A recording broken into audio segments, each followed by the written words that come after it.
Hi there. Come on in. I'm Fred Trost. It's time for Michigan Outdoors, and I have a question for you fishermen who think you know your species of fish. What is this? Looks like a pike maybe, looks like a muskie, but look at the coloration.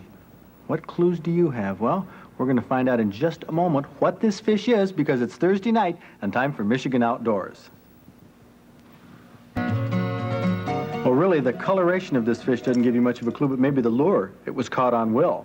An old drifter believer, the type that a lot of people use for muskie fishing, right, Bill Jeffries? Yes, sir. Well, you're from Richmond, and you were fishing what lake for muskie? Lake Nipissing. Okay, well, that's a good lake up there around the Flint area, Lapeer area, and you caught a muskie? Yes. Okay, you knew it was a muskie? Yes and no. Yes and no? What do you mean? Well, I knew it was a muskie, but I didn't know it was What rare kind it was? albino, right. Okay, you called an albino or a mutation. What is it, Ned Fogel? It would be a mutation. If it were an albino, it would have no pigment.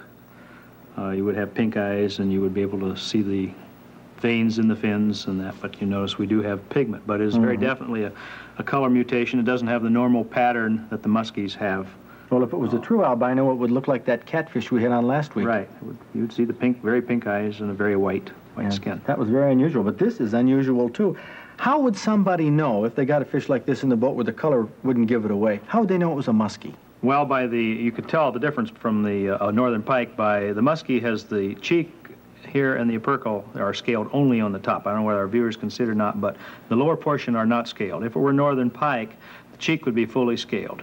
If it were a pickerel, both cheek and opercle would be fully scaled, and that's one of the easiest ways. Okay, but as far as determining what type of muskie, without the coloration, it's almost impossible. So you can't tell whether it's a Great Lakes muskie, a northern muskie, or a tiger muskie? No, the way we tell generally is to go back in lakes, go back to our planting records and see what fish we have in there to know what strain of muskie we have. Well, I'll be done. So those types of muskies can interbreed? Yes. Well, I've learned something every day, right, Bill? Yes, sir. What do you really clobber the muskie up at Lake Nipissing?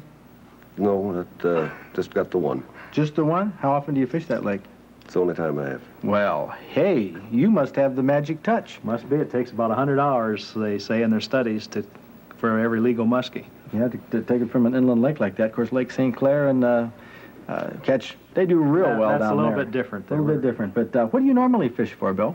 Well, bluegill, crappie, perch. Well, you changed your tactics. Did trolling for this one? Yes, sir. Trolled off the weed beds? Well, that's outstanding. What are you going to have done with this fish? You going to eat it or mount it? Mounting it. What are you going to call it? Just a muskie? I suppose. I hadn't given it any thought. This was it. Here we are. Well, Ned Fogel from the DNR Fisheries Division. This is one fish that can't trip you up or anybody. Now, if Dave Ritchie or one of you guys out there or Ken Darwin, if you think you know what it is, I think Ned Fogel or anybody would like to have some proof on it because we really don't know, but a very interesting fish. Congratulations, Bill.